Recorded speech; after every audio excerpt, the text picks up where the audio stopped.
You've made it. Through the noise, through the busyness, through the long list of things you were supposed to do, some of which you did, and some of which you didn't. It's all behind you now. Right here, there's nothing to finish. No ladders to climb, no names to prove. Just breathe, and stillness, and a story from long, long ago. Tonight we're going back to a time when the whole world spoke the same language, when people believed they could do anything, because they were finally doing something together. They were building, not homes, not cities, but a tower, one that would reach the heavens, one that would make a name for themselves.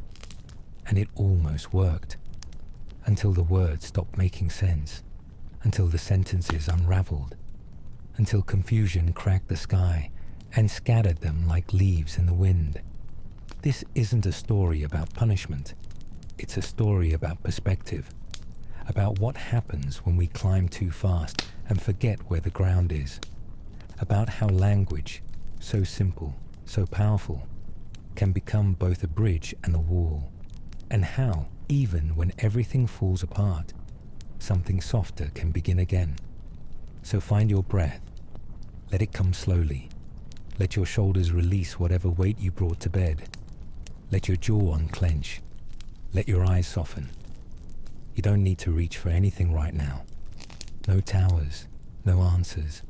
Just rest, just wonder, just words, gentle and slow, falling into place like bricks made of peace.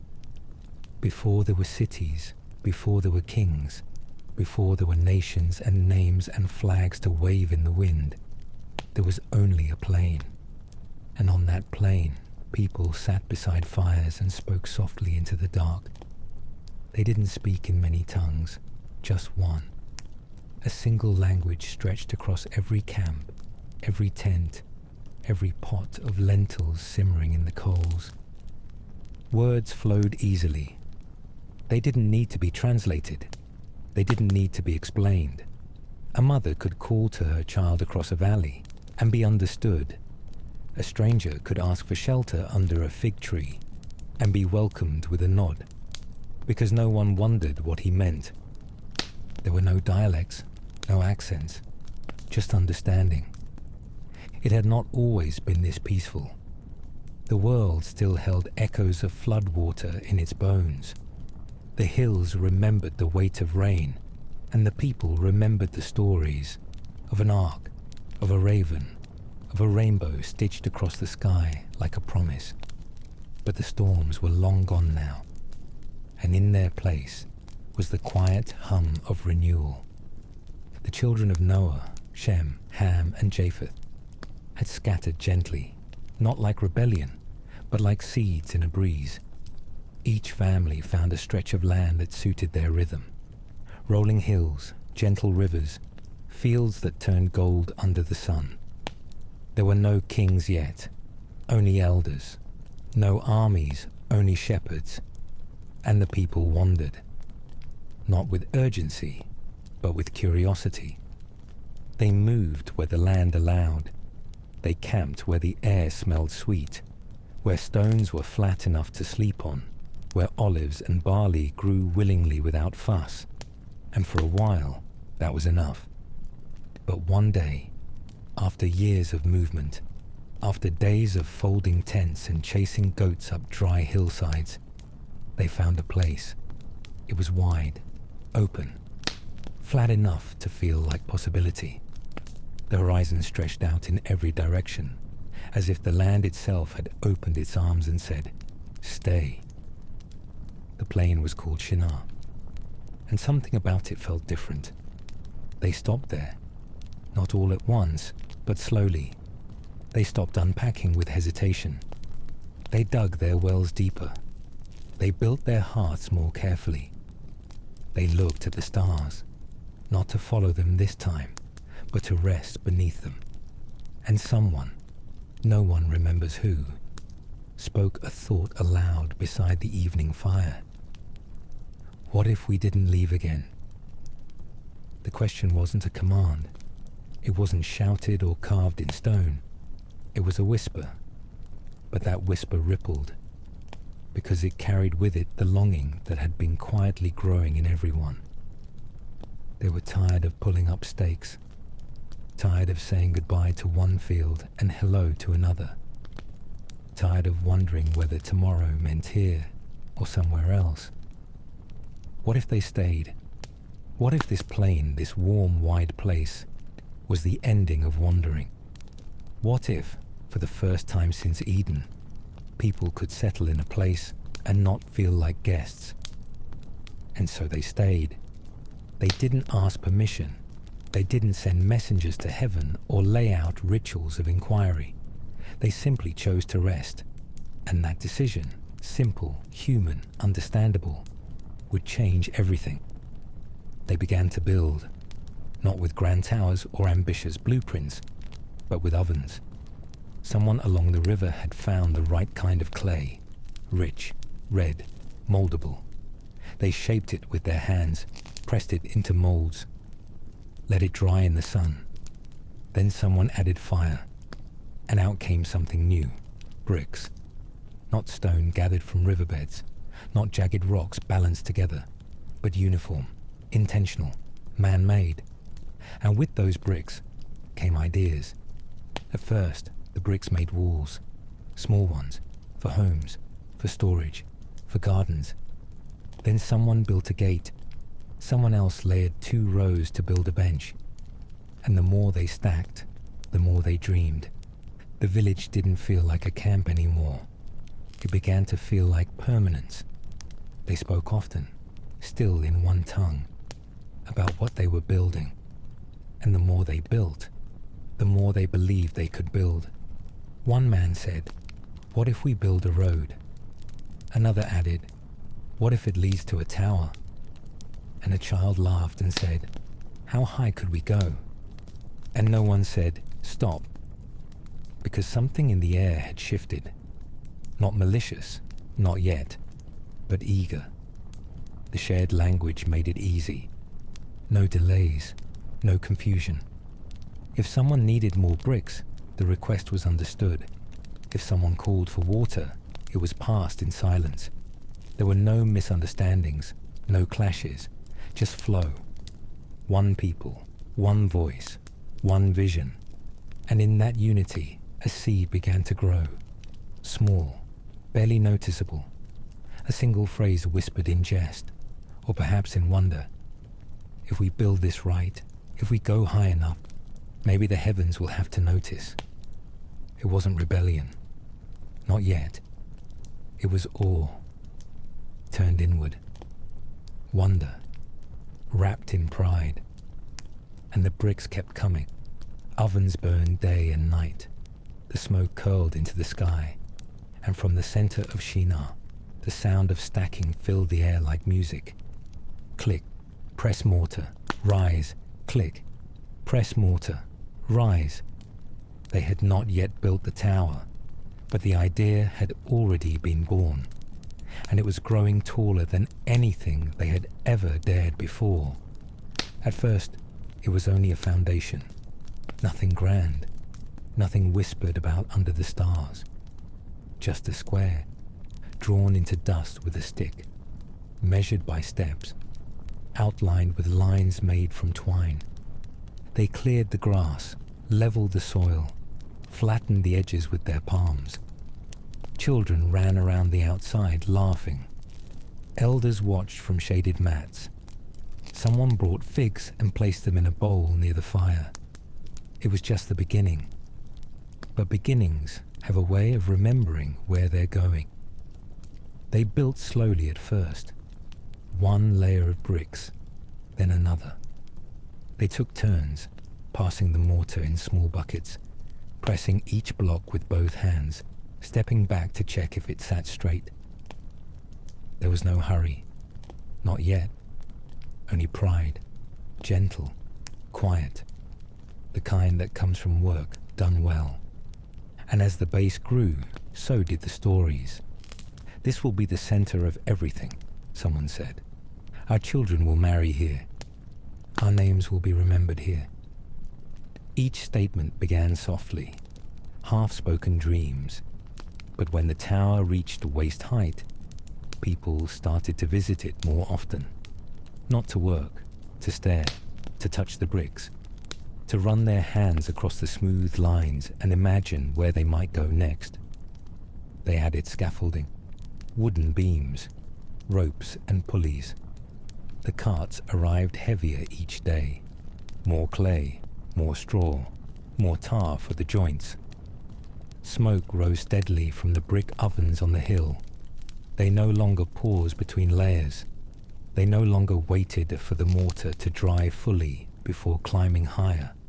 They pressed onward, because now it wasn't just a tower, it was an idea, and the idea had started to speak louder than the people who birthed it.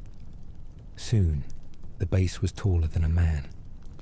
Visitors began referring to it by name. Though no one had officially named it, the tower had become the tower. A monument, a purpose, a shared obsession. "We will make a name for ourselves," someone said. Not just quietly anymore. They stood at the base, hands on their hips, watching the bricks reach above the tents. "We will make a name." And that word, name, it held more than meaning. It held identity, permanence. If this tower reached high enough, perhaps they would never be scattered. Perhaps they would never be forgotten. Perhaps they would rise together, one people, one language, one name. They didn't speak of heaven directly, but it lingered at the edges of every conversation. The sky had always belonged to God, the stars to mystery, the clouds to the divine. But now they had bricks and mortar and momentum. Perhaps they would touch it, the sky, not in rebellion, not quite, but in curiosity and confidence. And confidence is very good at pretending to be humility. As the tower rose, Shinar changed. The camp became a city. Tents became homes. Paths became roads. People stopped wandering. New children were born who never learned to roll up bedrolls. They grew beneath the tower's shadow, learned to speak of its beauty before they understood its size. They played on the lower levels, carved initials into drying mortar. The tower was not strange to them. It was home. Work became routine. They built by day, slept by night, dreamed of upward things. The scaffolding stretched further, the ropes grew thicker, the bricks changed color in the light, and still they rose. Some began to say they could see farther from the top than anyone in history. Some claimed that, on clear days, you could almost see the stars, but something else grew with the tower. Something quieter, something heavier than bricks. Pride. Not the kind that shouts, not the kind that boasts, the kind that doesn't ask anymore, the kind that forgets why it began building, the kind that mistakes height for holiness.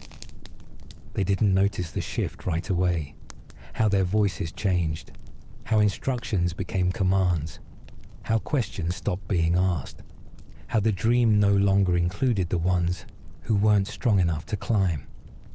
They didn't notice when the first argument broke out over who was in charge. They didn't flinch when someone slapped a worker who dropped a bucket of mortar. They didn't worry when a child asked, "Why are we building this again?" And no one answered, because the tower was nearly high enough. And when something feels close to finished, it's easy to forget what it was meant to be. The tower rose, brick after brick, hand after hand, step after step. It didn't just stretch toward the clouds now, it pierced them. And somewhere along the way, they stopped measuring it in feet or stories. They measured it in memory. Do you remember when it was only knee-high? Do you remember when we carried bricks in baskets? Do you remember when we still laughed while we worked? But those questions faded quickly, because now they weren't building for comfort. They were building for permanence. It stood like a monument carved out of clay and belief, a statement, a centerpiece, a claim staked in the sky itself.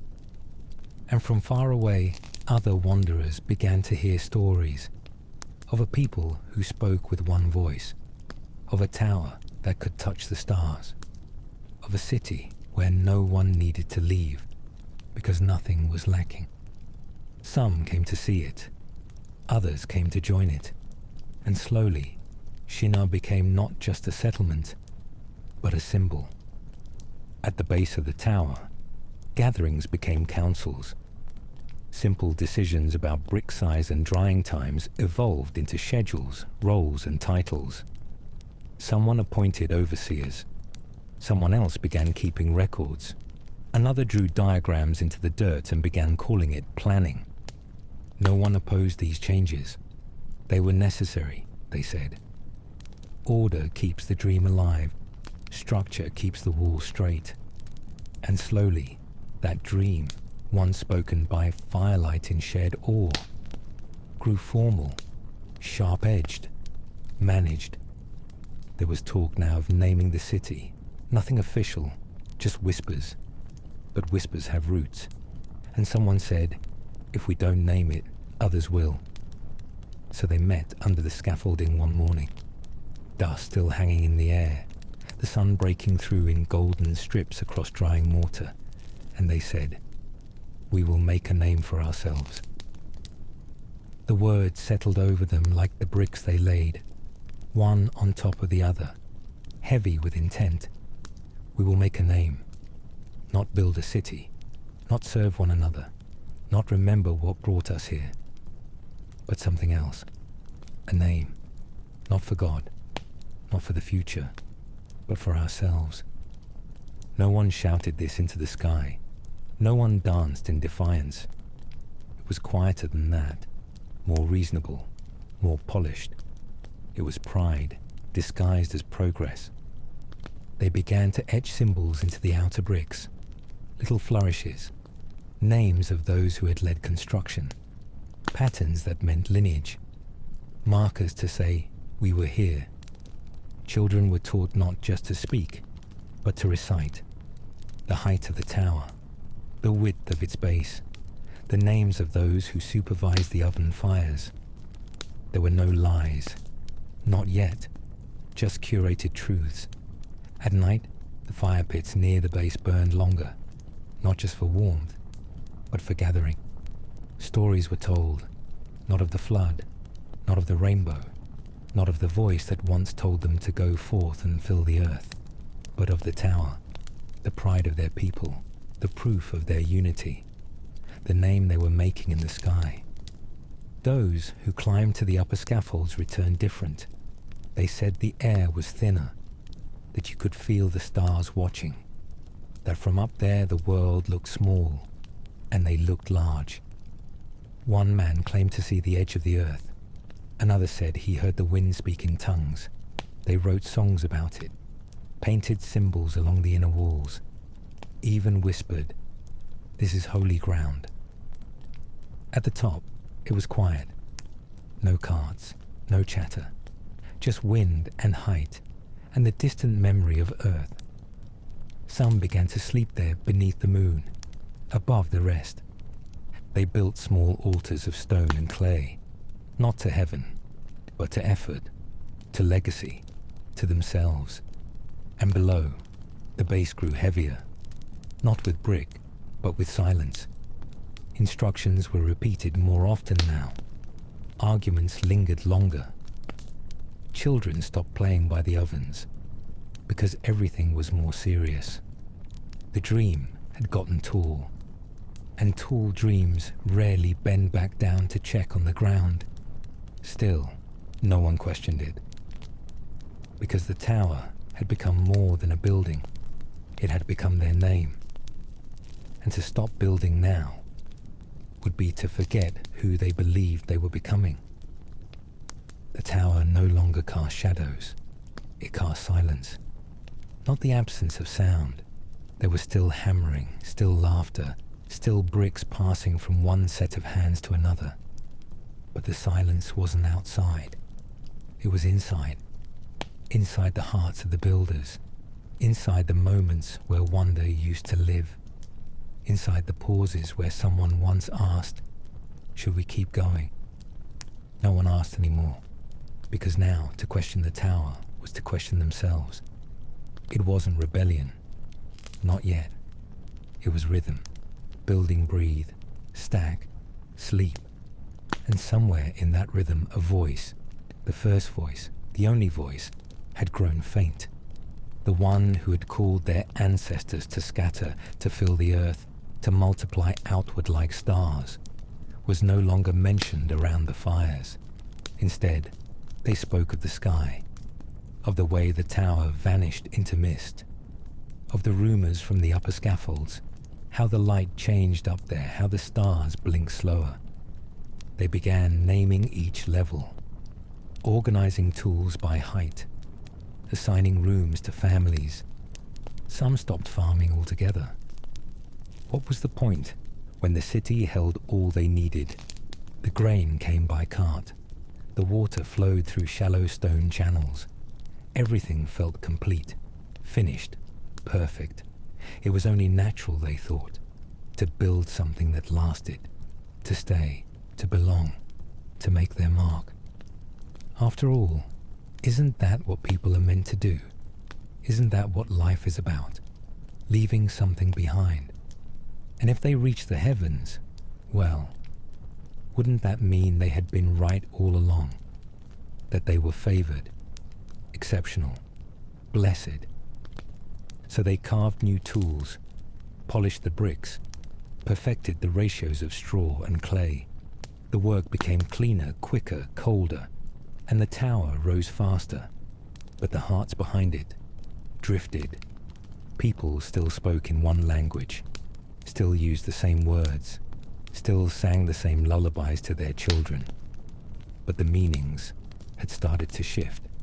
When someone said glory, did they mean God? Or the tower? When someone said name, did they mean the name above all names? Or the one they were making for themselves? It's easy to speak the same language and still stop understanding each other, especially when the words become tools. At night, the tower didn't sleep. Its bricks caught the moonlight. Its scaffolding creaked in the wind. Its uppermost ledges flickered with torchlight. People took turns keeping watch, not because they feared attack, but because someone needed to guard greatness. One boy, barely grown, sat at the edge of a beam one evening. His feet dangled into the air. Below him, the plain stretched quiet and black. Above him, stars blinked, distant and undisturbed. He whispered to no one, "This feels like being a god." He wasn't proud. He wasn't cruel, just awestruck, and maybe a little tired. But even his whisper climbed the scaffolding like smoke, and heaven heard. Far above, past the layers of breath and cloud and quiet, God observed. He did not shout. He did not smite. He did not scold. He came down, like morning dew settling on stone, like breath filling a space between words.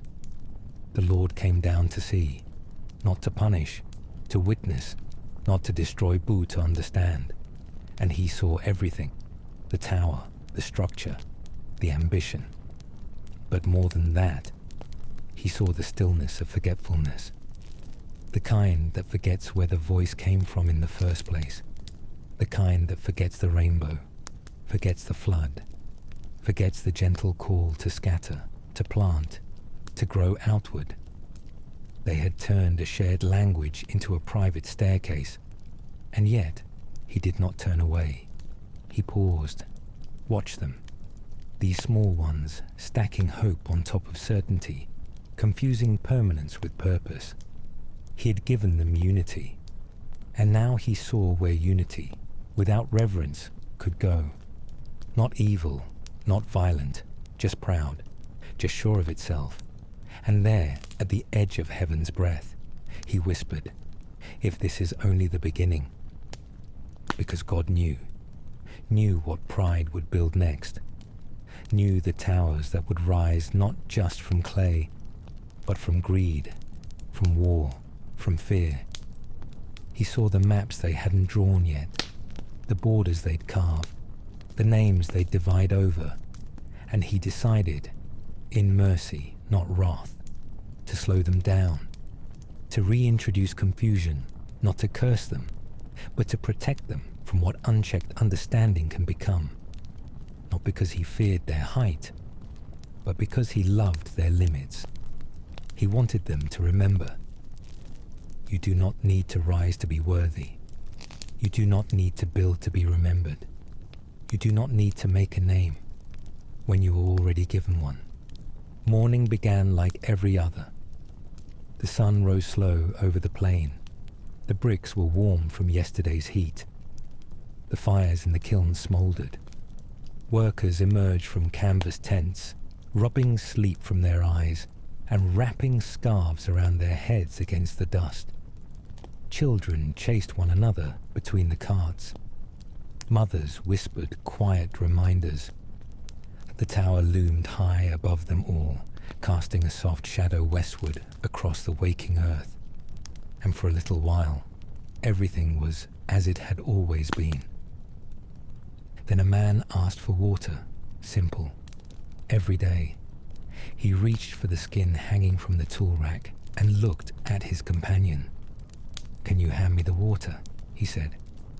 But the other man just stared, not confused, not angry, just blank, like the sentence hadn't landed, like it had vanished mid-air. So the man repeated it, again, slower. This time, the other frowned. "What are you saying?" His voice sounded wrong, not in pitch, in shape. Another man nearby called out for more bricks. 4 more. But his helper tilted his head. "Who is more?" Laughter bubbled up from another level. One of the younger boys shouted a joke, and no one laughed, because no one understood. What was once language, clear, smooth, shared, had become something else. Not silence, not shouting, but mismatch. Sentences that bent sideways, words that spun in place, instructions that sounded like poetry in the wrong rhythm. They tried again, gestured, pointed, but even the gestures faltered, because the meanings had changed too. A hand raised no longer meant wait. A clap no longer meant well done. A bowed head no longer meant I understand. Something had shifted at the root, like the ground had tilted, but only beneath their mouths. They thought it was temporary, at first. They laughed awkwardly, waved it off, assumed someone was tired, or joking, or still waking up. But then, the builders on level 10 couldn't understand those on level 9. The men hauling mortar argued over whether it had been dried too long or not long enough. And the child, who'd once sung lullabies in his sleep, now cried because his mother's words no longer felt like home. The confusion didn't come like thunder. It came like a breeze, a slow breeze that scattered every sentence before it landed. Someone yelled, frustrated, and threw their trowel to the ground. Another stomped off down the steps of the scaffold. Someone else shouted, thinking louder would solve it. But volume didn't help, only widened the silence between them. Even their anger was lost in translation. It wasn't long before the work stopped. Not because they wanted to stop, but because they couldn't agree on what to do next. Couldn't agree on what had gone wrong. Couldn't even agree on what agree meant anymore. A father called to his son, and the boy didn't turn. A woman wept beside a cart of bricks she could no longer describe. A group tried to pray, but their voices clashed, jarring, the rhythm broken beyond mending. And all around them, the tower stood unchanged, still tall, still proud, still reaching, but empty, because the people at its feet no longer shared the words to finish it. There was no explosion, no fire from heaven, no sudden crumble of stone, just confusion. Not like madness, like unbraiding, like threads once woven, now pulled in different directions. It became clear, quietly, cruelly, unavoidably, that they could no longer stay. Not like this. The elders met, those who could still understand one another. Small clusters, a few families here, a handful there, each group finding within itself the remnants of clarity. And slowly, the city began to dissolve, not with fire, not with ruin, but with footsteps. They left the tower behind, brick by brick, still stacked. Dusty tools left leaning against unfinished walls. Ash cooling in the kilns. No one argued about it, because no one could. They walked in different directions, north, south, east, west. Not because they wanted to, but because they had no choice. The unity they once clung to had been a gift, not a guarantee, and it was gone now, not as punishment, but as pause. A divine full stop on a sentence that had gone on too long without listening. No one told them to leave. No one rang a bell. There was no command shouted from scaffolds, no decree carved in stone. The confusion did that all by itself. It wasn't war. It wasn't disaster. It was simply this. They could no longer understand each other. And in the space where understanding used to live, the will to remain together dissolved. So they packed what they could, quietly, awkwardly. One person tied bundles of clothes. Another wrapped bread in cloth. Someone rolled up a woven mat that had been passed down for 3 generations. Even as they packed, they weren't sure what to say. So many words now felt like strangers. Children sensed the shift first. They clung tighter to parents' hands, eyed neighbors with unease, turned their backs on the tower they once ran circles around. Their world was breaking, not loudly, but like a lullaby ending too soon. And so they left, not all at once, not in fear, but like a long, slow exhale of people. One family headed east. A few neighbors followed them. Others chose a different path, drifting off in pairs and clusters. Each group gathered around the people they still understood, not because they agreed on everything, but because their words still landed. That was enough. The playing grew quieter day by day. The ring of hammers stopped. The scent of wet clay faded. The ovens cooled. Dust settled over carts half unloaded. And the tower, it just stood there, still tall, still strong, still incomplete. A monument not to failure, but to the limit of unity without humility. Those who remained a little longer wandered through the streets of the half-built city, trying to remember what it felt like to belong. Some sat in the shade of unfinished walls. Some slept beside bricks they once laid with pride. Others wandered the scaffolds alone, running their fingers along mortar that no longer held their dreams together. They didn't cry. Most didn't even speak. They simply stared. There had been so much momentum, so much building, so much progress. And now, this. Stillness. Stillness where meaning used to be. Eventually, even the last ones left. The ovens were cold. The tower quiet, the tools rusting slowly in the air. And so, the plain of Shinar emptied. Not with a roar, but with footprints. Those who traveled north moved into forests. The language they carried began to mimic their surroundings. Heavy sounds that dropped like pine cones. Words that curved low like tree trunks. They hunted, tanned hides, built thick-walled homes from logs, and in the flicker of their fires, they passed down stories in syllables that no longer resembled Shinar. Others walked west, until they saw the sea. Their words softened with wind, grew rhythmic with the tide. They learned to read the waves and taught their children to speak in directions instead of names. Boats replaced bricks. They fished under starlight and carved shells with stories. No tower, just ocean. Still others turned south. They crossed golden grasslands where lions roamed and rains came like drumming on stretched hides. Their words grew wide and warm. They spoke with their whole bodies, hands painting meaning in the air. They sang when they walked, built round homes from clay and branches, carved meaning into necklaces, drums and murals. They forgot the tower's height, but they remembered its silence.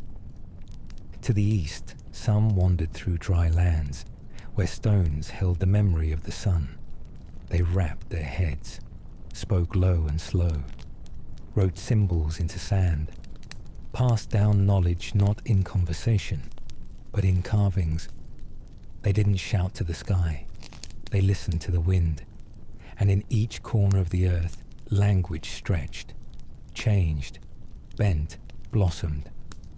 The same idea spoken 10 ways, the same hope told in new colors, the same need for meaning, for memory, for names. They told their children there was once a place, there was once a tower, there was once a time we all spoke the same. And each telling became a little different, not wrong, just refracted.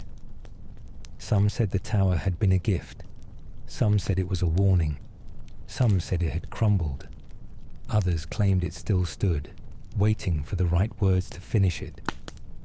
Each story, true in its own tongue, each one carrying a piece of what had happened, each one anchoring a people to the memory of where they came from, even if they couldn't return to it. And as generations passed, Shinar faded. Maps were redrawn, new towers rose, new songs were sung. But always, always, there was a whisper under the language, a question, a hum, a longing. Where is the place where we all once understood? Where did it go? Why did it slip away? And could it ever return? Language didn't die at the tower. It split. It wandered. It scattered like light through glass. Fractured, yes, but radiant. In the beginning, the change was painful. Words came out sideways, mouths fumbled. Conversations that once flowed like water now caught on every stone. Imagine waking one day and not recognizing your own voice. Your brother's laugh no longer echoing the way it used to. Your neighbor's joke falling flat. Not because it wasn't funny, but because it no longer landed.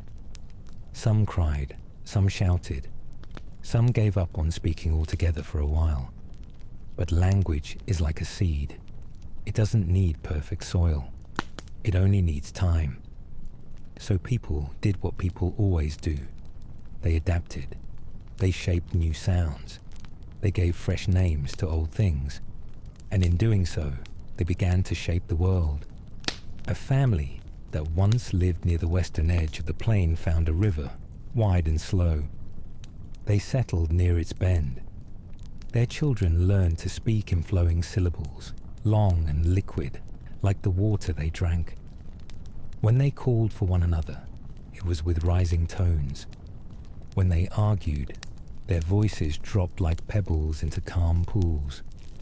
Their language made room for softness, for listening. They carved stories into fish bones, tied symbols into woven nets. And over time, the river remembered their words. To the north, where the air was cold and the trees stood close together, another group built homes from timber and snow. Their sentences shortened. Breath was precious in winter, and so words came in tight, meaningful bursts. One grunt meant danger, another meant follow. A flick of the hand meant trust me. They spoke with their eyebrows, with their shoulders, with glances held a moment too long. Language that was not a song, It was a fire, small but warm, and around it they built their meaning. Far to the south, under golden sun and red earth, people began to chant. Their words stretched into rhythm. Stories became dance. Names were inherited not just in sound, but in movement, in tone, in how one bent their knees while speaking. Language was not heard, it was felt. Whole arguments passed between two people without a single word, just palms clapping, feet stamping, eyes locked. They painted their words on stone walls, on pottery, on skin. Every shape meant something more. Every silence was intentional. To the east, in the dry lands where stars seemed closer than the sky, words took the shape of wind. They were slow and steady. Breath held longer than speech. A man might speak a sentence over the course of a whole mile. Their children learned to wait, to listen before responding, to value the space between things. And when they did speak, their voices rolled low like distant thunder. They scratched their records into clay, invented symbols for ideas bigger than sound, and in doing so, invented something even older than speech, written language. Each group carried a version of memory, a vague dream of a time when all voices once aligned. Some still believed they'd find that clarity again. Others taught that the split had been a gift. Either way, they moved forward, and as they moved, so did their tongues. Language was no longer just a tool. It became art. Some carved poems into wood. Others beat meaning into drums. A mother sang her grief to a daughter who didn't yet know what death was, but who still cried, because the melody said enough. They made jokes, inside jokes, the kind that only work in one tongue, only make sense if you grew up saying the same 5 words for rain. They named animals, not just deer, but the one with eyes like the moon, not just snake, but the silent line between rocks. And they made new words for old things. Grief, joy, home, hunger. No two peoples used the same terms, but all of them tried to name the same truths. That it hurts to lose someone, that it feels right to belong, that we are always looking for meaning. Some tongues grew sharp and quick, perfect for trade, for questions, for cities. Others stayed soft and slow, woven with lullabies and prayers. One group invented 5 different ways to say wait. Another had no word for future, only what is not yet visible. Still another spoke in spirals, their stories looping back before moving forward again. They argued, they fell in love, they negotiated, and through it all, they kept talking. Eventually, some tried to learn the words of others. One man from the coast married a woman from the forest. Their children spoke both, neither perfectly, but well enough to laugh in 2 languages. A merchant from the plains carried phrases like treasures in his satchel, whispering them at night to himself so he wouldn't forget. 2 old friends reunited after years apart and couldn't understand each other, but still sat and still shared bread. And somehow that was enough. Language had changed, but the desire to connect, that never left. The tower did not fall. It was not struck by lightning. It was not swallowed by the earth. It did not burn. It did not collapse beneath its own pride. It simply stood still as the people disappeared. Long after the last brick was laid, long after the final word failed to reach another's ear, the tower remained, alone, not cursed, not haunted, just paused, as if waiting for the next sentence. The wind became its companion.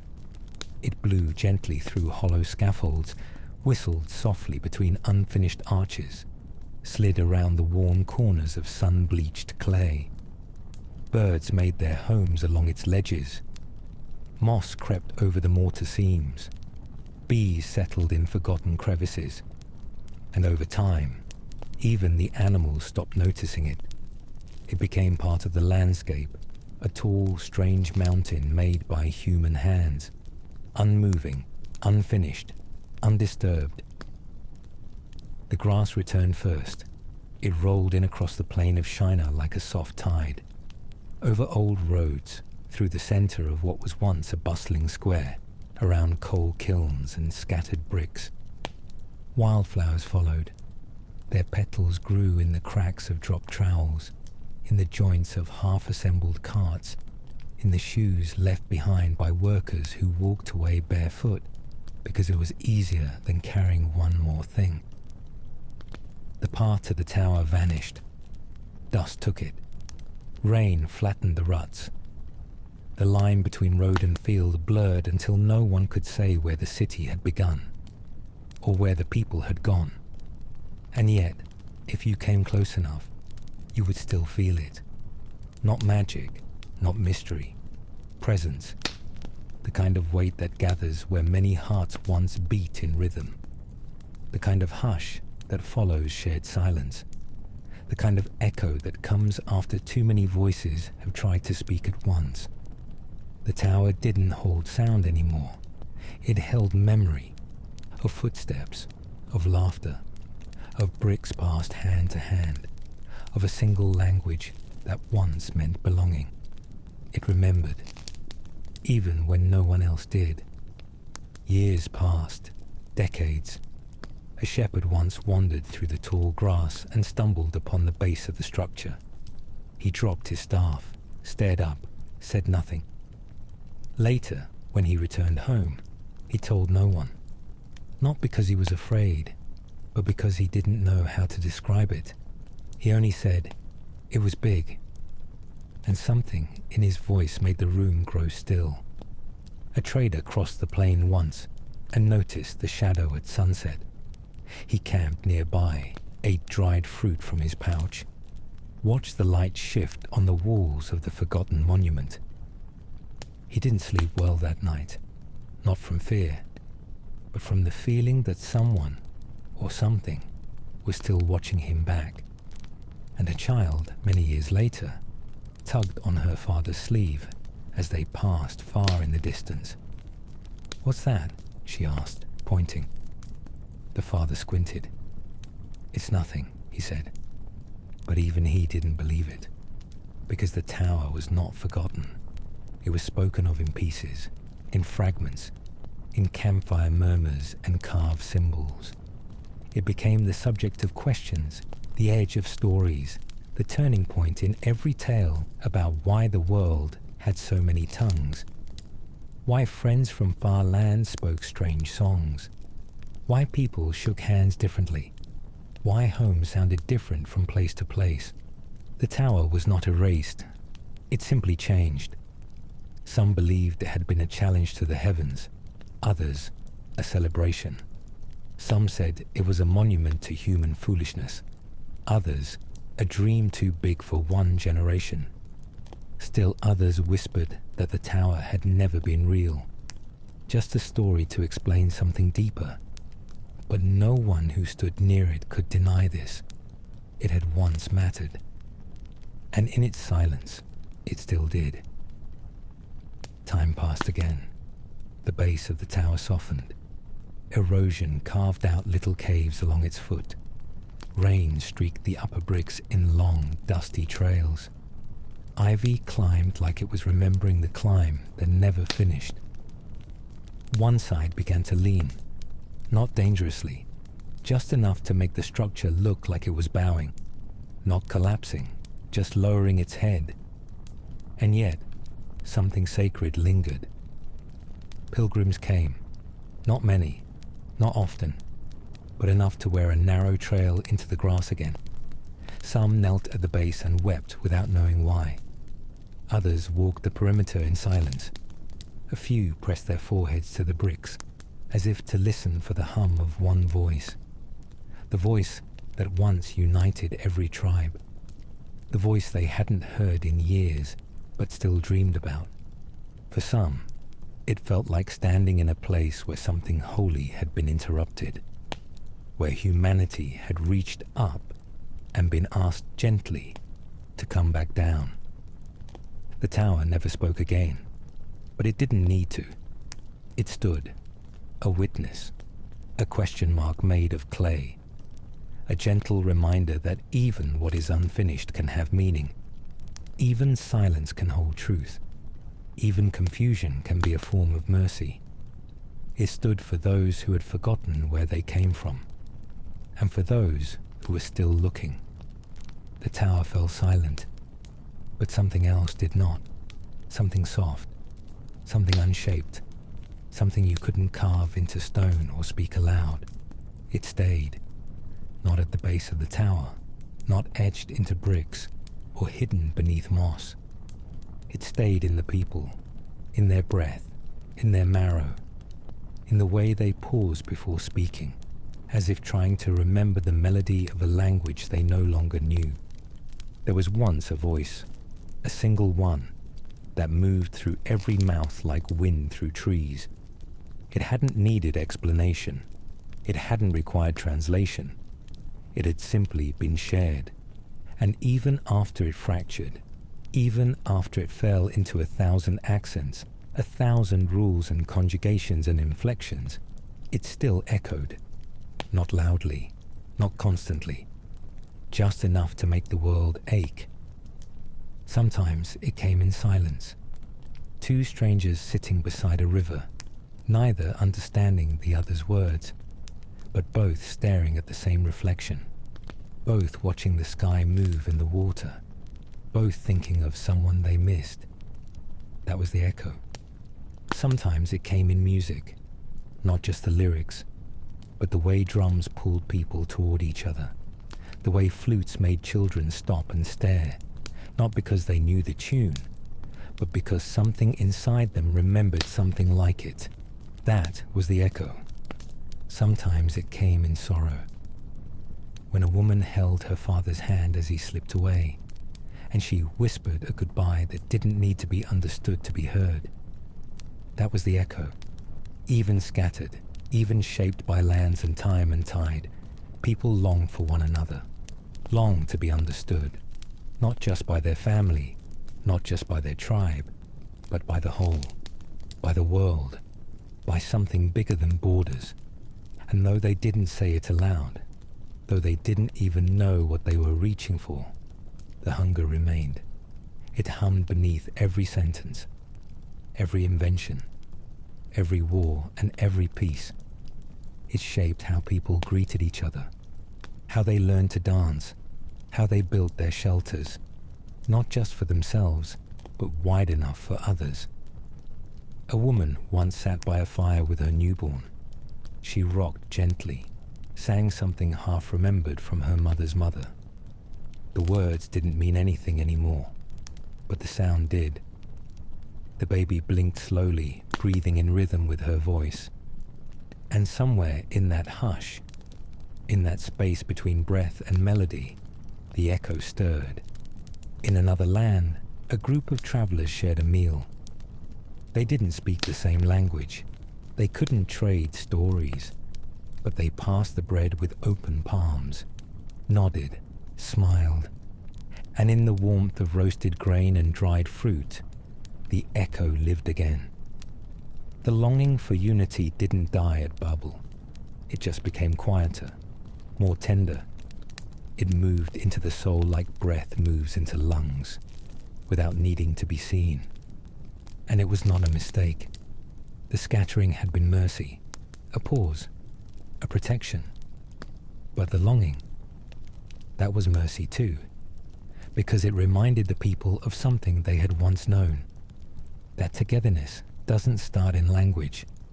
It starts in recognition, in the eyes, in the heartbeat, in the way someone's sorrow looks like your own, even if you've never met.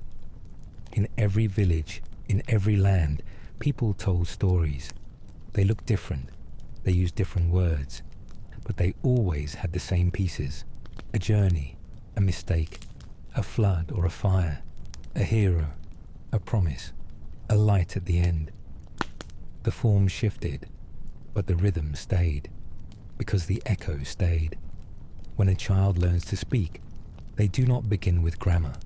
They begin with sound, with imitation, with the lilt of love spoken by someone holding them close. They speak what they've heard, not just the word, but the warmth beneath it. That too is the echo. And sometimes, in dreams, people still spoke the old language. They would wake with a taste of it on their tongue, sweet and strange, like a fruit you've never eaten but somehow miss. They would try to describe it, but nothing quite fit. A song, a color, a feeling, gone before morning, but not forgotten. And in the quiet spaces, between songs, between strangers, between moments where words fail, the world still remembered. There had once been one voice, and though it was gone, its whisper still circled the edges of every conversation, waiting, longing, calling. The world had grown wide, no longer a single plane, no longer a circle of tents pressed close by common speech, but a stretched and stitched tapestry, threaded with coastlines, forests, peaks, and open sky. And through it all, sound. Not noise, but sound. A symphony of human expression, each voice a different instrument, each dialect a string tuned in its own way. People sang, they shouted across hillsides, they murmured lullabies in caves, they blessed their crops in languages carried by wind. And though the words no longer matched, the fire behind them was the same. The world had scattered, but the flame had only spread. It did not burn with heat. It warmed like memory. It did not blaze. It glowed. It smoldered in stories, in symbols scratched on bark. In the soft way two strangers smiled at one another without knowing a single word in common. In the north, a people told stories in knots, strings tied carefully with meaning, each bend a verb, each loop a noun. They passed knowledge in silence, and their children learned history by touch. In the west, fishermen painted words onto shells, messages to one another before long journeys, whispers of love and fear sealed in spiral patterns. In the east, prayers were carved into stone with patient hands. No one rushed. Even the smallest character mattered. Their script was curved like rivers, slow and deliberate. Each language became a world. Each world carried its own light. And yet, the light was familiar. When one traveler met another, they often couldn't speak. But they shared food, shared fire, shared stillness beneath stars. That too was language. That too was unity. A blacksmith once met a sailor on a riverbank. The smith had calloused hands and thick syllables. The sailor spoke quickly, with words like wind and tide. They didn't understand each other, but they watched the same sunset. They cooked fish over the same flame. And in the flicker of that shared moment, they laughed. Not because the joke was clear, but because joy, real joy, needs no translation. Elsewhere, a child hummed a melody her grandmother taught her. It came from a time before words. The girl didn't know what the tune meant. She only knew that when she sang it, her baby brother stopped crying. And that was enough. The flame never vanished. It simply moved. In city squares, people shouted to sell their wares. In open fields, farmers sang to the soil as they tilled it. In mountains, a flute echoed down the slope, carrying a message only the goats seemed to understand. And in all of it, a rhythm, a heartbeat shared across thousands of tongues. Even in conflict, the flame pulsed. One village clashed with another, mistranslation turning fear into anger. But in the aftermath, a woman from each side sat across from one another and wept without needing to explain why. And as their tears fell, their hands reached out and met between them. Palm to palm, fire to fire, the flame passed again. Unity didn't mean sameness anymore. It meant recognition. The moment you see a stranger and something in them feels like home. The pause before a shared gesture. The smile that lifts without asking. The ache in your chest when someone else is hurting, even if they cannot say it. Some called it empathy. Some called it grace. Some didn't call it anything at all. They just lived it. Across the world, people danced. Not the same dances, but all of them danced. They stomped and spun. They leapt and folded. Some danced to tell stories. Others danced to forget pain. But all danced with rhythm, with breath, with bodies that remembered something older than division. And in the pulse of those movements, the flame flickered. One fire, many sparks. It passed through poetry, through art, through ritual, in the swaying of wheat fields at dusk, in the hush before a newborn's first cry, in the hush after the final word at a funeral. The flame never left. It just stopped speaking in one tongue. It spoke in many, not always clearly, not always loudly, but it spoke in the pause before you respond, in the lump in your throat when you feel known, in the shared glance between strangers on a long road.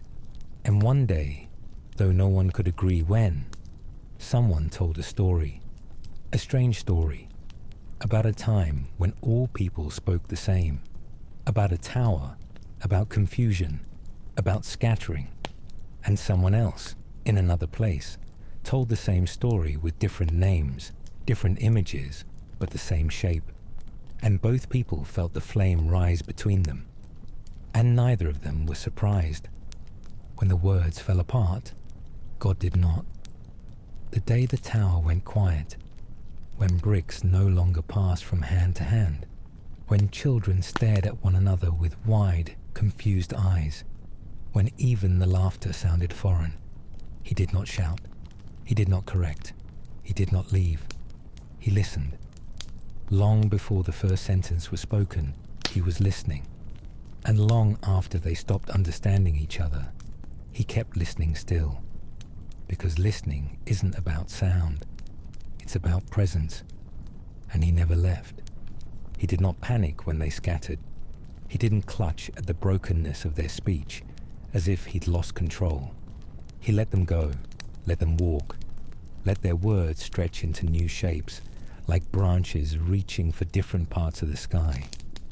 Not because he wanted them lost, but because he trusted they could still be loved, even if they couldn't find their way back yet. He saw the mother kneeling in dry soil, saying a prayer she didn't know how to end. She spoke in a language no prophet would ever write down, but her words smelled of dust and hope. He heard them, every one. He saw the boy in the cold north shouting at the sky, asking why no one listened to him anymore. The boy thought the wind had carried his rage away, but God had caught it, held it, cradled it like a father until the shouting gave way to tears. He heard the flutes in the hills, the drums in the south, the birdsong mimicry of children laughing in jungle shade. He understood it all, not because he needed a dictionary, but because he had always been fluent in the heart. Wherever people went, he went, into the tents of traders, into the circles of dancers, into the huts made of clay and the palaces cut from stone. He was there, not looming, not judging, but gently listening, like someone who had all the time in the world, because he did. When someone stuttered through a story, nervous and unsure, he leaned in. When a widow lit a candle and said nothing, but watched the flame tremble as if it were her own soul, he understood. When a traveler carved a name into bark, not knowing why it mattered, He saw the act as worship, because everything that reaches out can be held, and he never closed his hands. He did not need the people to be perfect, or eloquent, or coordinated. He didn't need temples or towers. He needed nothing. And yet, he stayed, because he wanted them. He watched them grow, watched their languages bloom like garden. Wild and diverse, each petal shaped by sun and storm and soil. He watched their art evolve, their rituals become traditions, their games and rules and celebrations, and he smiled, not because they got everything right, but because they kept trying to express what they couldn't see.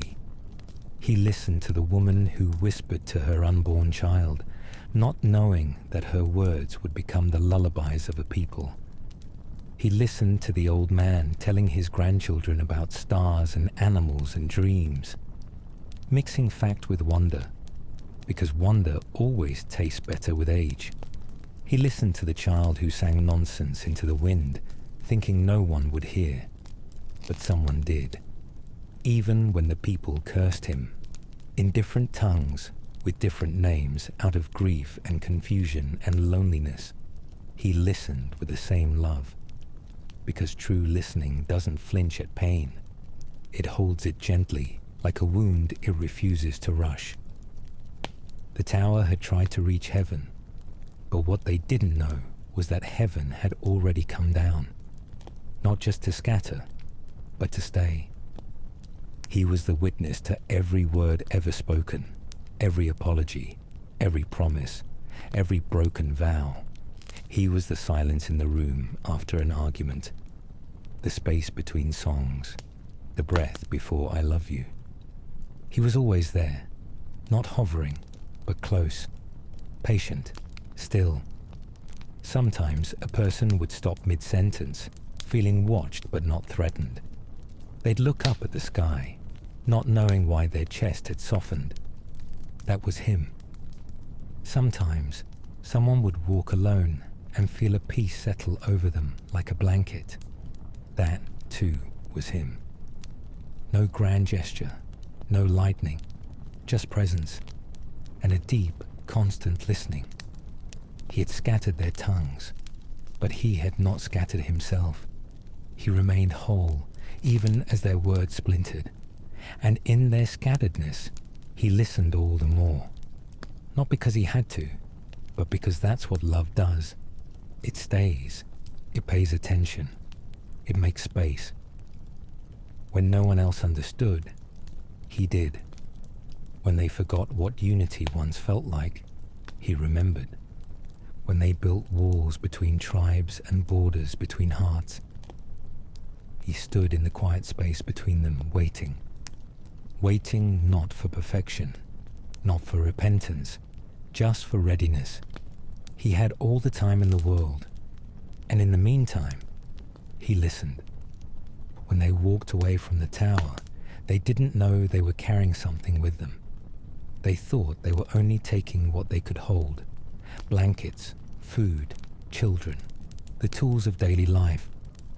They thought they left the rest behind: the plans, the unity, the pride, the vision of a tower that touched the stars. But something else slipped into their hands. Something they didn't pack. Something they couldn't name. A promise. It didn't glow.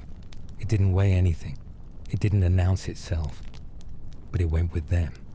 North, south, east, west, over rivers, across deserts, into valleys and forests and mountain passes. It lingered in the spaces between language. It followed quietly behind their footprints. A mother held her baby at dusk. She didn't sing a song from her homeland. The words no longer made sense. But she hummed, and the baby slept. The promise was there. A boy watched the stars and whispered a question into the dark. Why am I here? The stars didn't answer, but something deep inside him softened, like a yes that didn't need to be spoken. That was the promise too.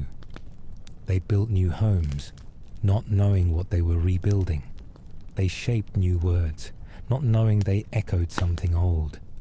And in their dreaming, their planting, their grieving, and their songs, they carried it, the memory of closeness, of walking with the divine, of a world that once listened and spoke in harmony. It was in their silences, the kind that fell over groups gathered around a fire after the stories were told, when the flames flickered low and the children began to drift. It was in the way they tilted their heads at the wind, as if it might say something, if they were quiet enough to hear it. It was in the way they left room at the table for the unknown, in the way they looked to the sky when they ran out of words. The promise didn't need temples. It didn't need perfect memory.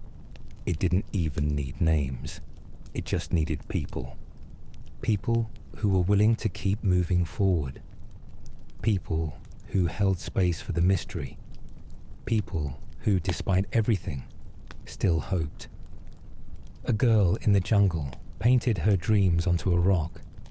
No one had taught her how. She just did it, and when the elders saw it, they nodded slowly. Something about it felt familiar, as if they'd seen that shape before, not in this life, but in the one before speech splintered. A traveler came to a village and sat with the oldest man. They shared no words, but the man took his hand, pressed it to his chest, and smiled. The traveler wept. He didn't know why, only that he felt known. The promise had passed between them. In the snow-covered north, a woman placed stones in a circle. Each stone marked a family lost in a blizzard decades before. She did it every year, even though no one asked her to. Her granddaughter once asked why. She said, to remember. Remember what? The child asked. She paused. I'm not sure, but I know it matters. In the east, on the edge of a dry riverbed, a man stood alone and shouted his name. Not for glory, not for pride, just to be heard. He thought no one listened, but the wind caught his voice and carried it far. God heard it, and in heaven's heart the promise pulsed again. Because the promise was not about towers. It was not about language. It was not about staying together or reaching upward. It was about presence, about being seen, about being held, even in scattering. It was about a God who didn't vanish when people got things wrong, but who followed quietly through every broken sentence and dusty road. Even when they forgot his name, he remembered theirs. The promise came in dreams, in the way one person would wake up and speak of a river they'd never seen, or a voice they couldn't describe, but which made them feel whole. It came in forgiveness, when one village gave water to another after a long drought. It came in wonder, when a child touched snow for the first time and said, "This feels like sky." It came in the rhythm of footsteps, in the sigh before sleep, in the way a father carved the same spiral into a bowl that his father had carved before him, not knowing what it meant, only knowing that it meant something. Not all promises are loud. Some are as soft as dusk, as quiet as hands folded over a meal, as still as two strangers sitting side by side, breathing in time. But soft does not mean weak. Quiet does not mean gone. This promise, the one he made after the flood, the one they carried from the tower without knowing, was still alive.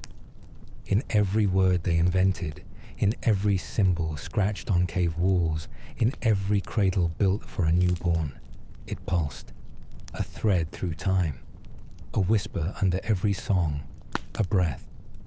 Still here, still listening, still waiting. At first, they only meant to settle, to pause, to plant, to rest from the long walk away from Shinar. They weren't thinking of kingdoms. They were thinking of water and shade, and whether the ground beneath their feet could carry children. But resting became planting, planting became planning. And slowly, in ways they didn't fully see at the time, villages were born. Then villages became cities, and the cities, over time, began to hum.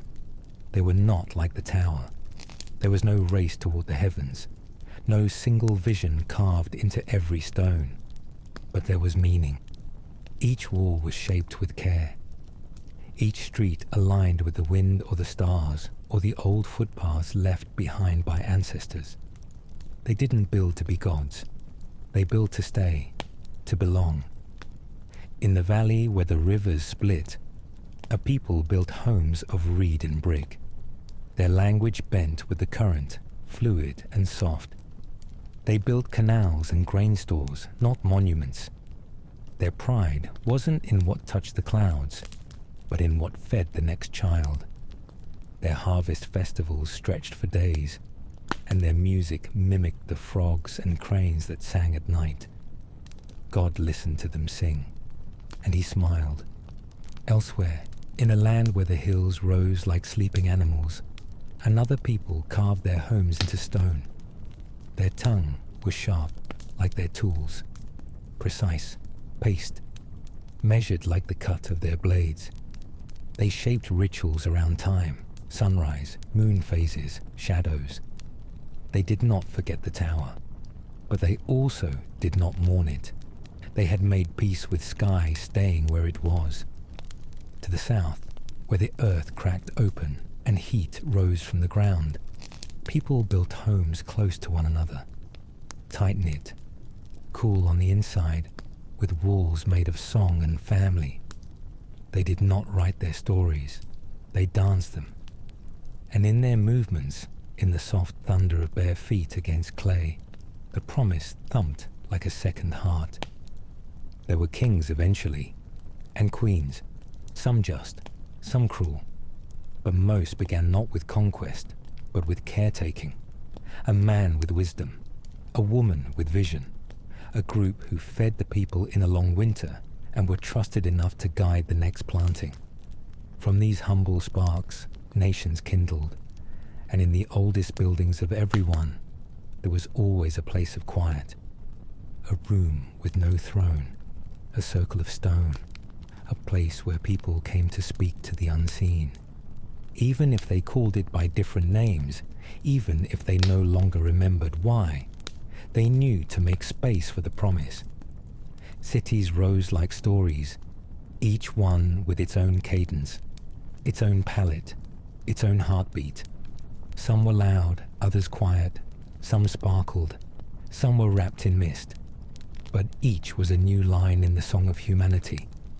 Not a return to Babel, not a redo of what had failed. Something new, something better. Culture bloomed like a field, wild and unplanned. Some of it tangled, some of it breathtaking.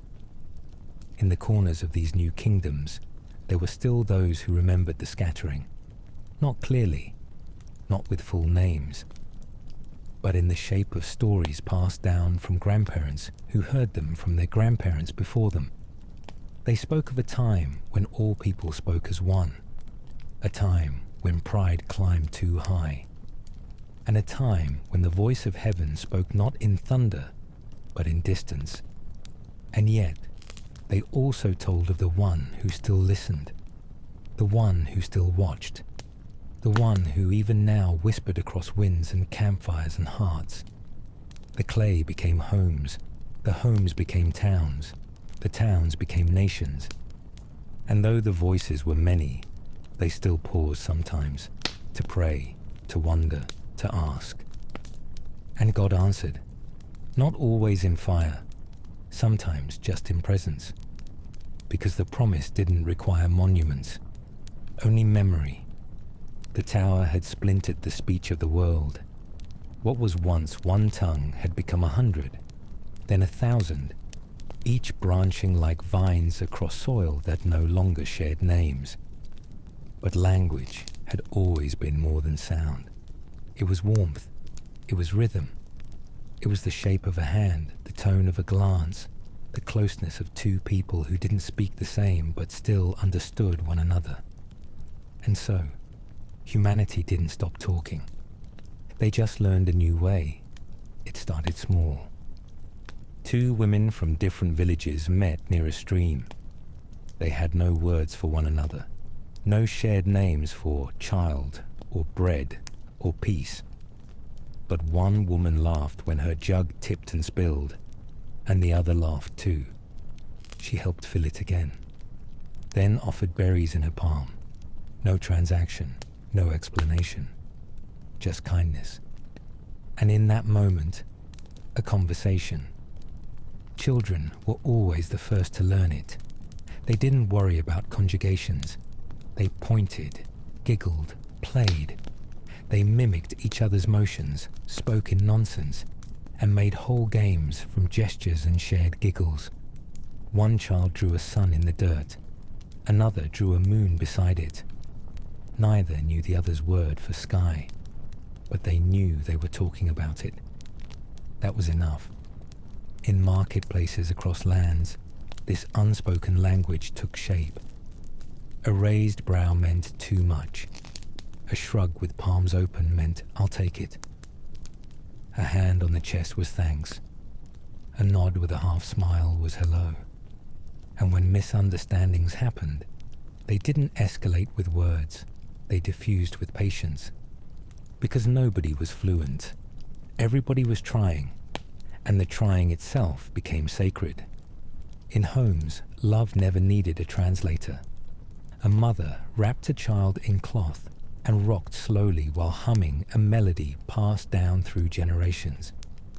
The child didn't understand the meaning of the song, but they recognized the heartbeat behind it. A father watched his son fall asleep by the fire and carefully placed a woven mat beneath him, tucking it under his legs to keep away the chill. No one saw it. No one applauded. But it was a sentence of care written entirely in movement.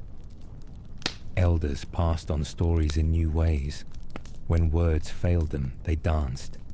They carved. They painted patterns on walls or arranged rocks in spirals, each telling a memory only their village would know.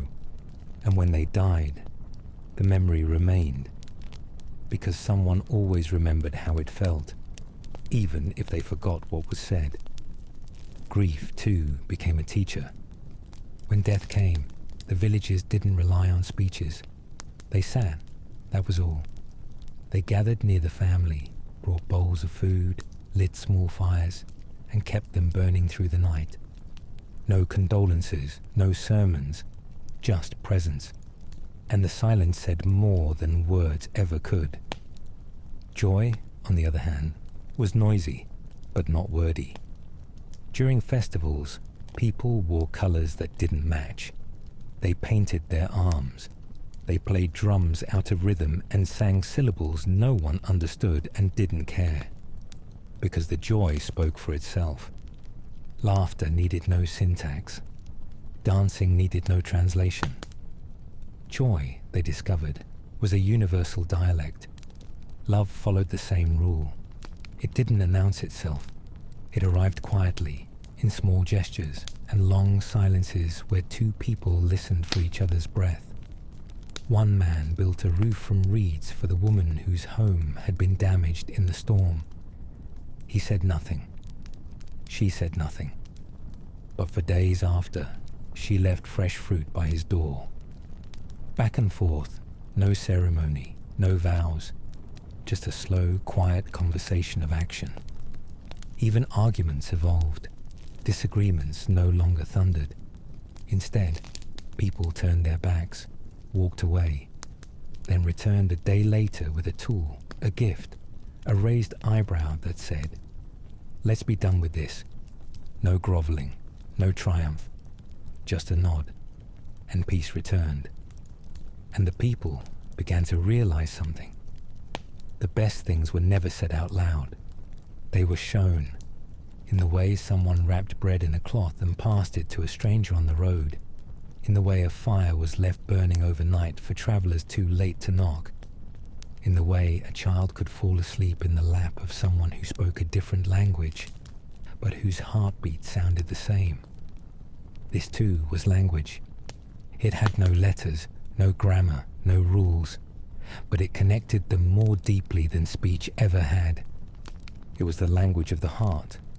God watched and listened, and in every touch, every glance, every fire shared between strangers, he saw prayers. He answered without a word, because sometimes the answer is presence, a sunrise, a dream, the breeze at just the right time.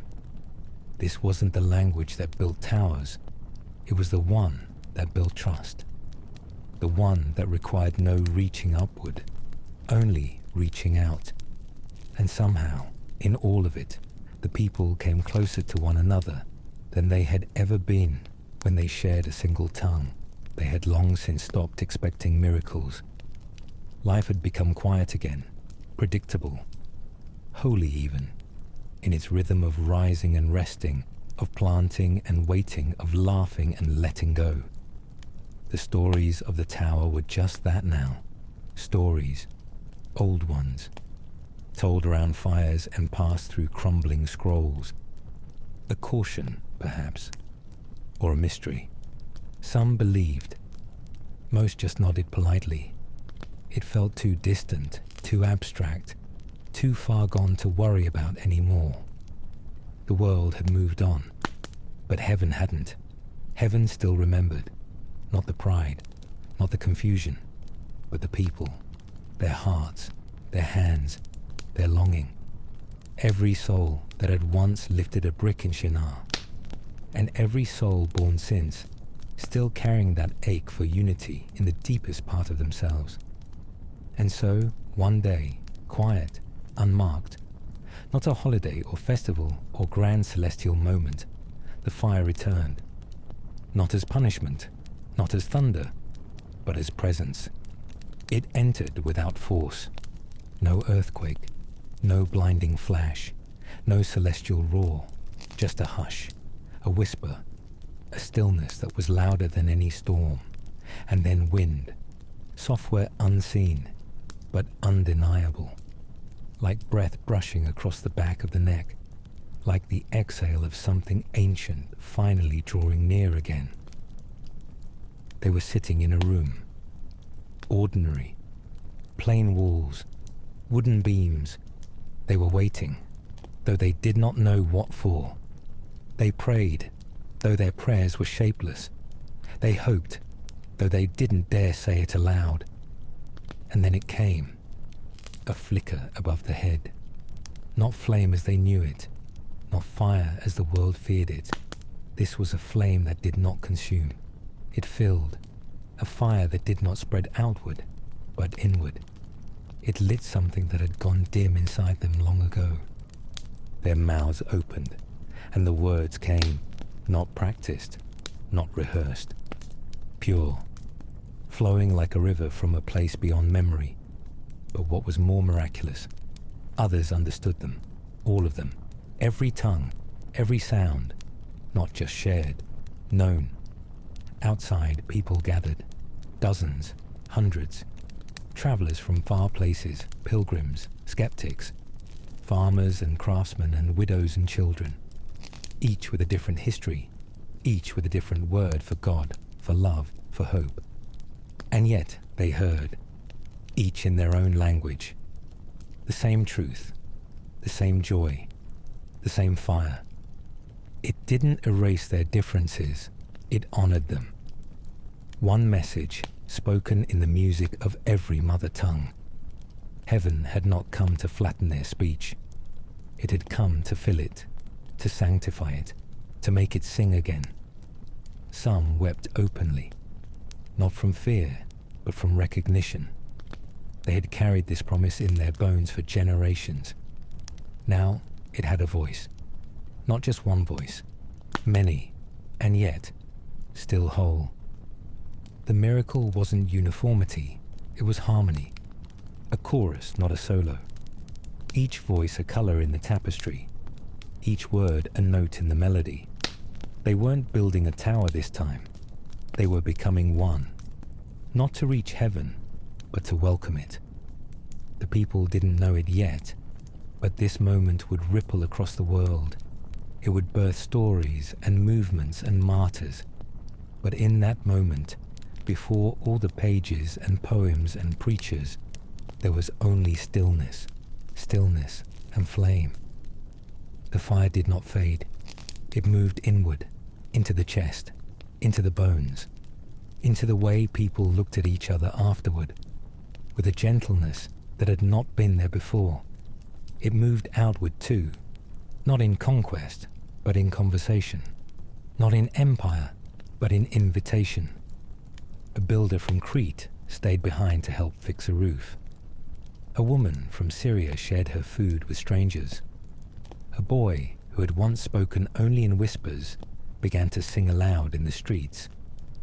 And from that day on, the people began to speak again. Not the same words, but the same meaning. They still carried their languages, but now they also carried light.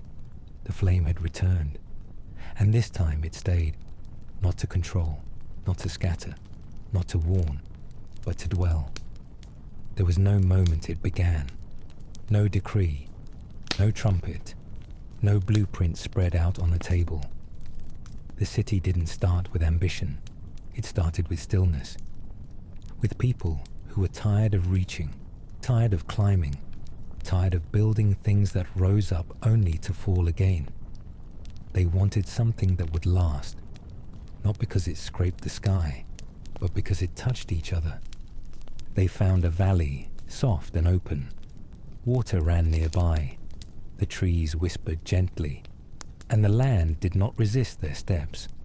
They built slowly, not out of fear but reverence, as if they knew this place wasn't theirs to dominate. It was theirs to keep. The homes were simple. No arches trying to impress the heavens.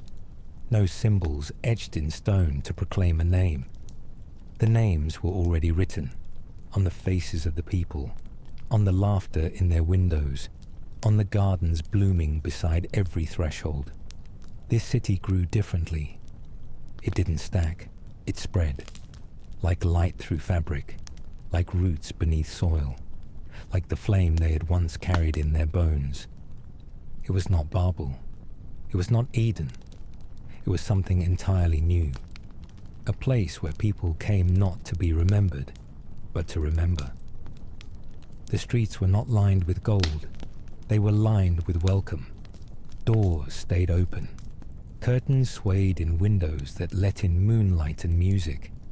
People left food out for neighbors, not out of obligation, but out of joy. The joy of giving, the joy of belonging. They spoke different languages still, but the sounds no longer clashed. They layered like harmony, each voice a thread in the city's song. You could hear 5 tongues in one marketplace and still find peace in every phrase, because no one here listened for correctness. They listened for meaning, and meaning was everywhere. In the shared bowl of stew, in the worn path between one home and another, in the small stone a child painted and left on a stranger's doorstep, in the way people paused before speaking and smiled more often than they frowned. There was no temple here, no high place that claimed to hold God, but you could feel him in the way the olive trees bent together, in the hush of morning bread breaking, in the hush of a hand, extended where anger might have lived before. This was not a place where people saw God. It was where they walked with him, side by side, in the heat, in the quiet, in the laughter, in the sorrow. The city didn't need guards, it needed guides. And the elders, those who had lived long and learned slowly, became the gentle hands that led the next. They didn't rule, they reminded. They reminded the young of what mattered: kindness, rest, presence, gratitude. They reminded them not to look up for God, but to look around. In this city, people celebrated often. Not just holidays, but Tuesdays, birthdays, yes, but also the first rain, the return of a bird, the mending of a shoe.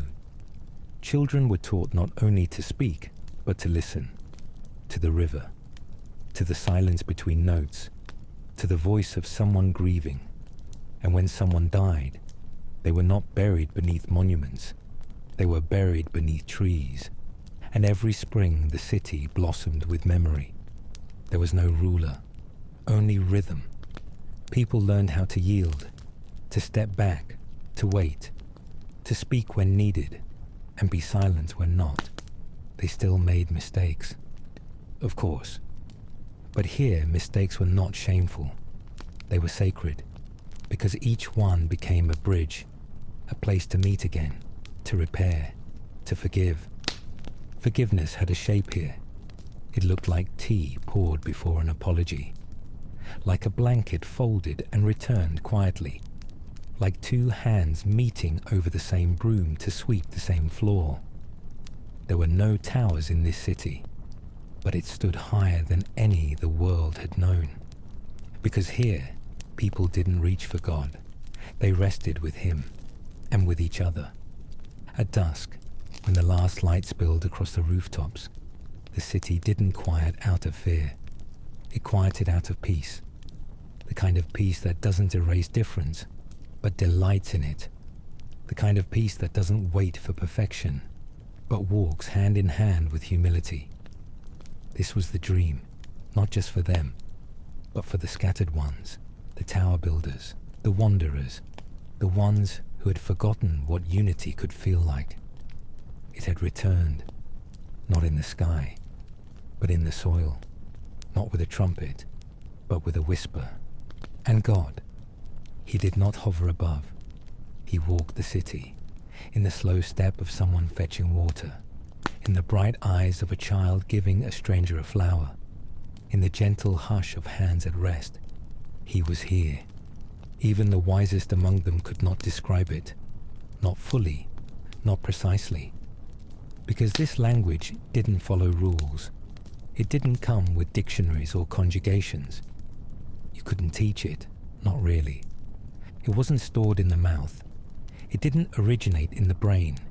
It came from somewhere deeper, older, from the soul. They called it many things. The elders called it light. The poets called it breath. The children didn't name it at all. They just used it.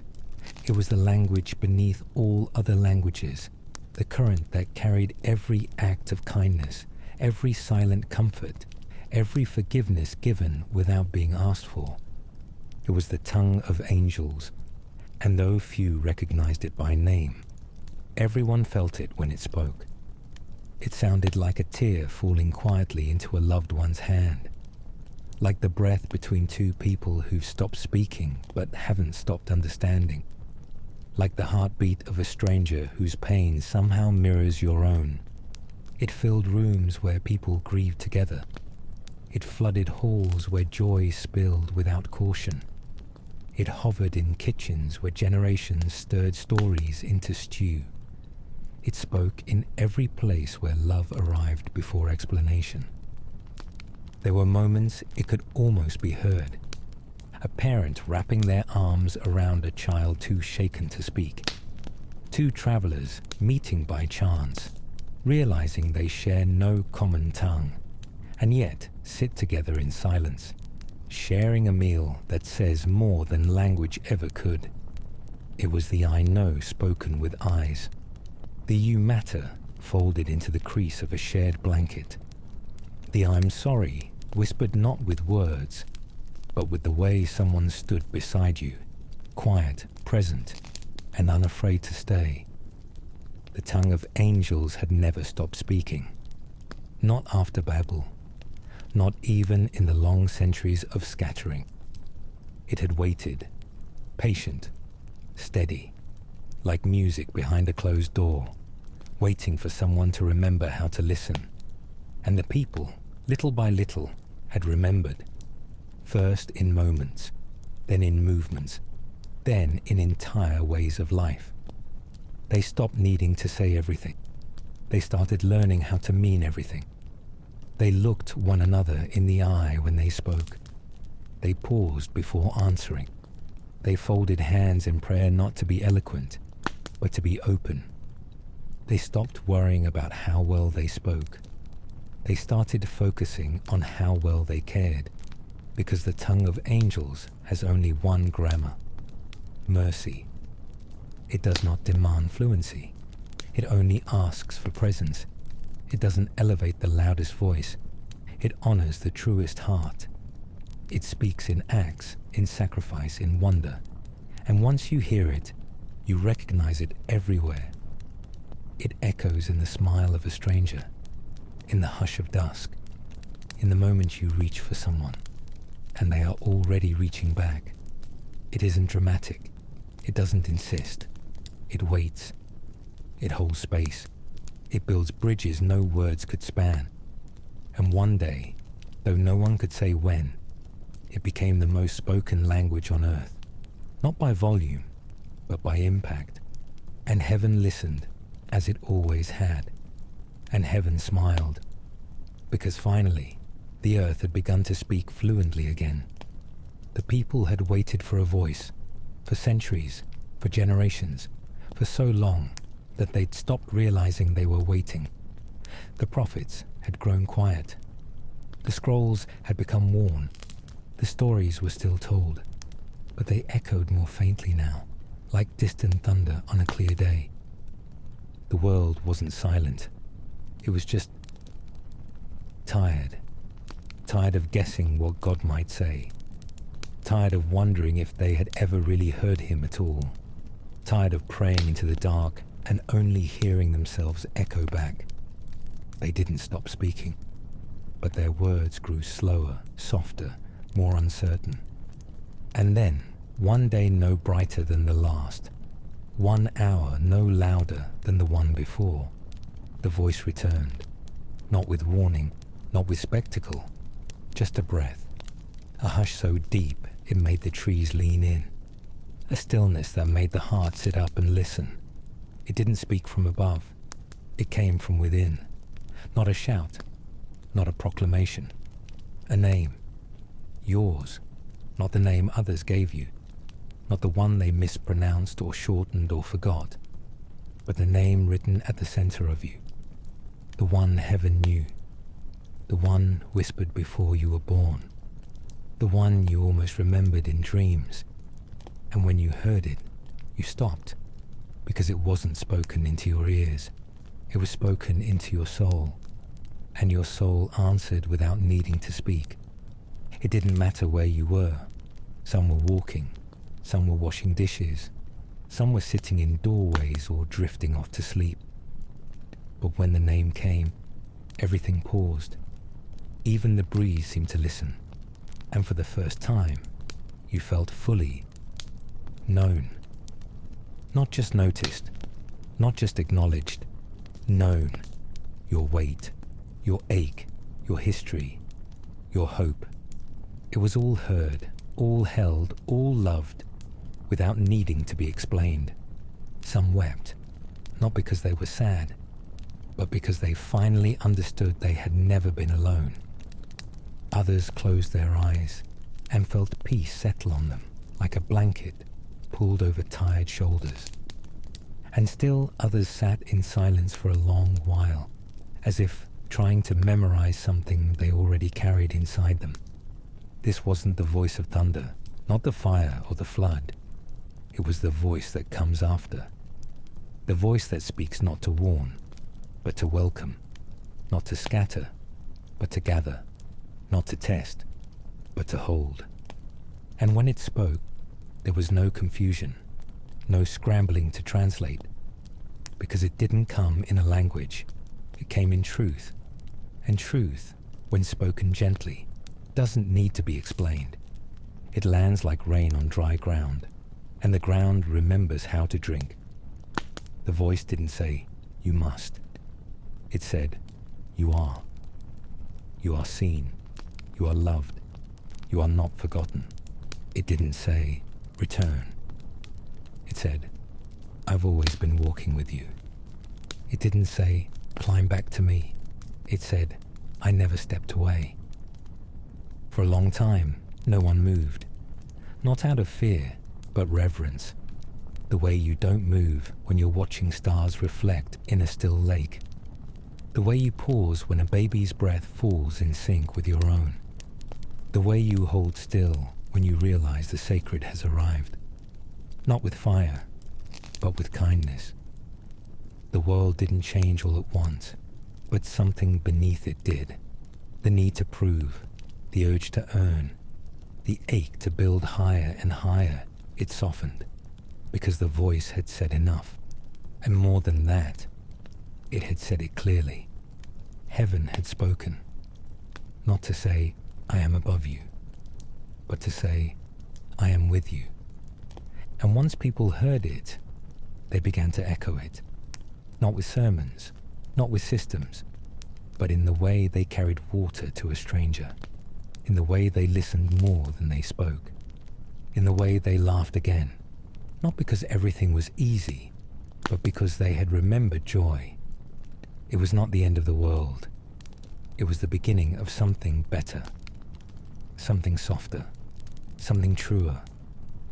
The old voices, the ones of fear, pride, division faded, and the one that remained was love. Spoken once, spoken always, spoken last. The tower had been gone for a long time. The wind had long since scattered its dust. The rain had erased its foundations, and the earth had claimed back what was hers. Nothing of its walls remained. No cornerstones, no steps, no carvings. But something else remained. Something not made of stone. Something that couldn't be torn down. Memory. Not the memory of pride, but of transformation. The moment when speech had shattered and the soul had started to sing.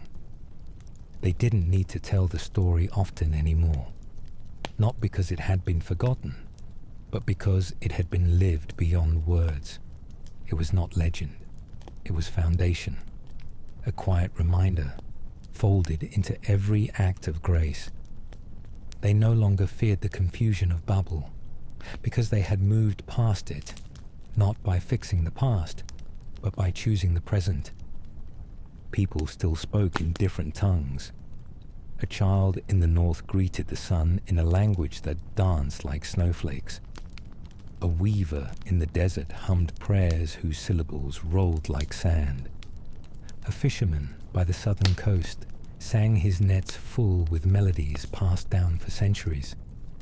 Not one word shared with his neighbor inland, but every note understood. And that was the miracle.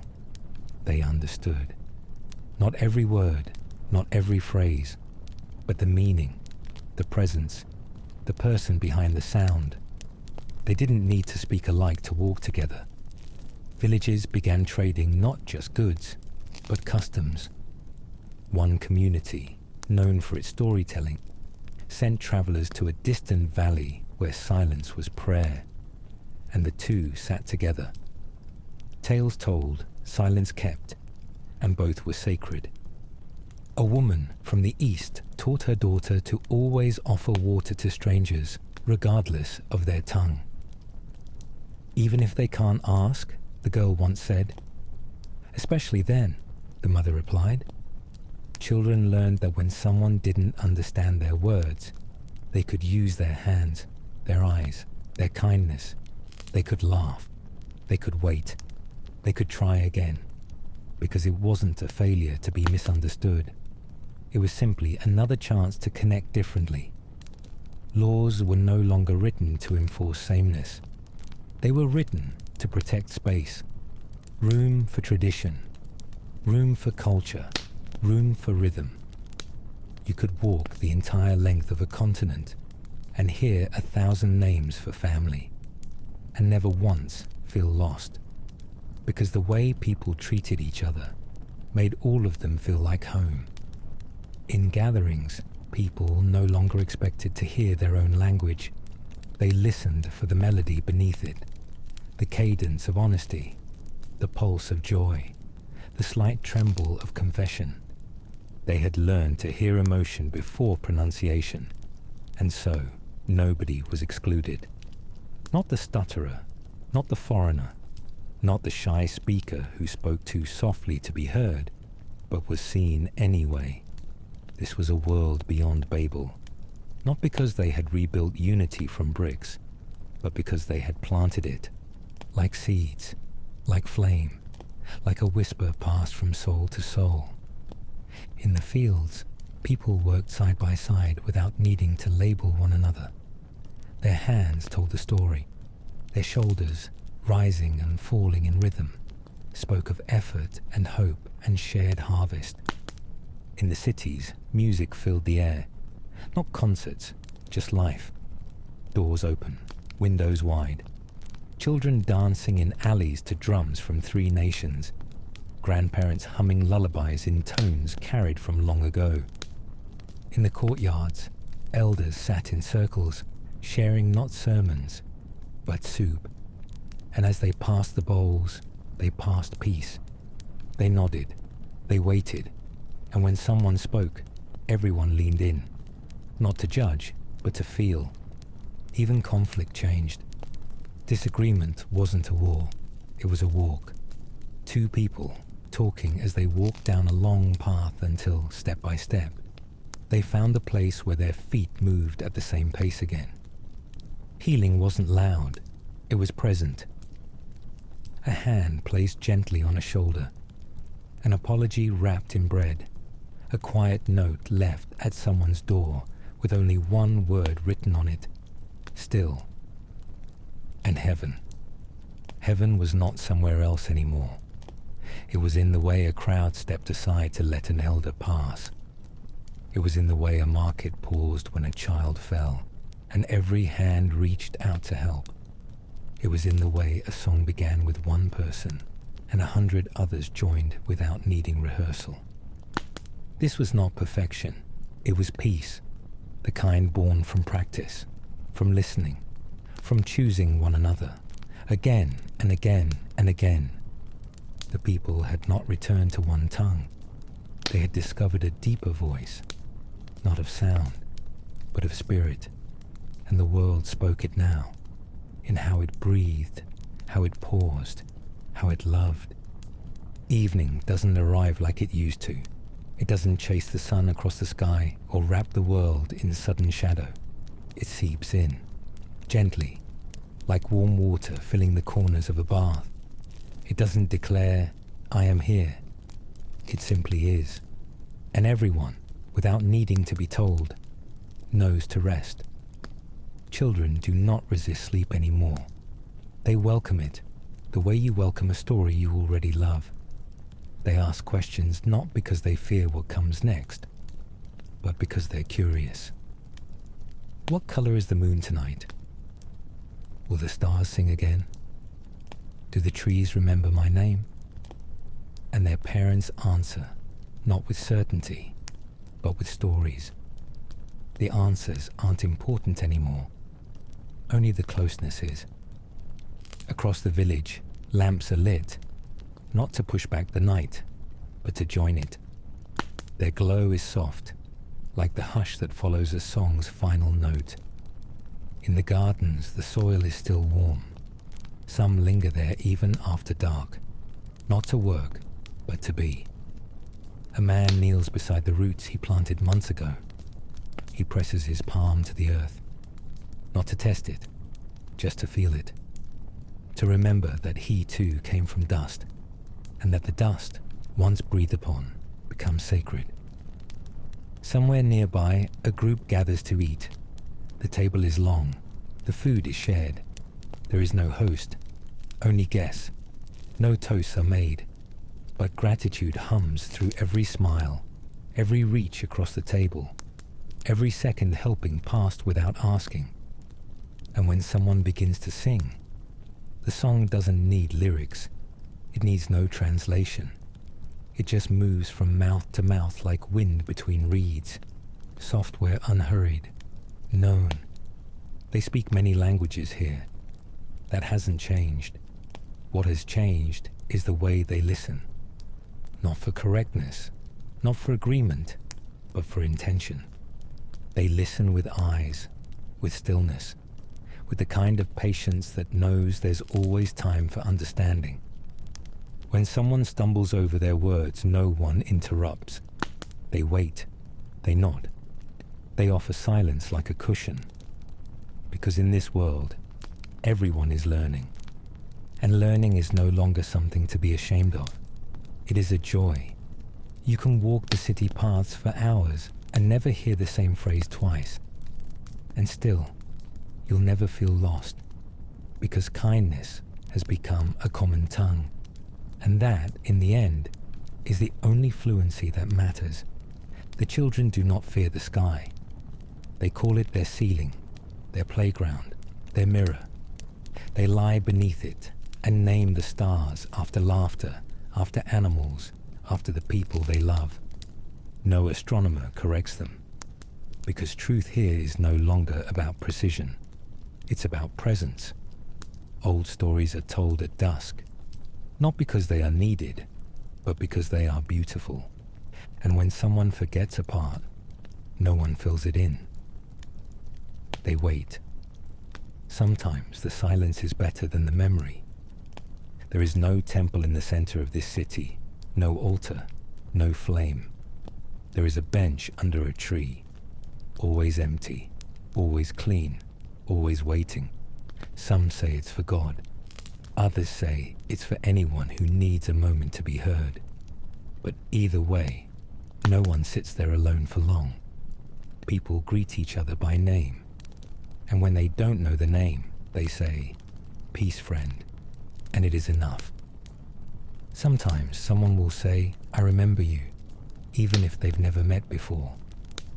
And the other will answer, "I feel remembered." When it rains, no one runs. They turn their faces upward. They open their hands.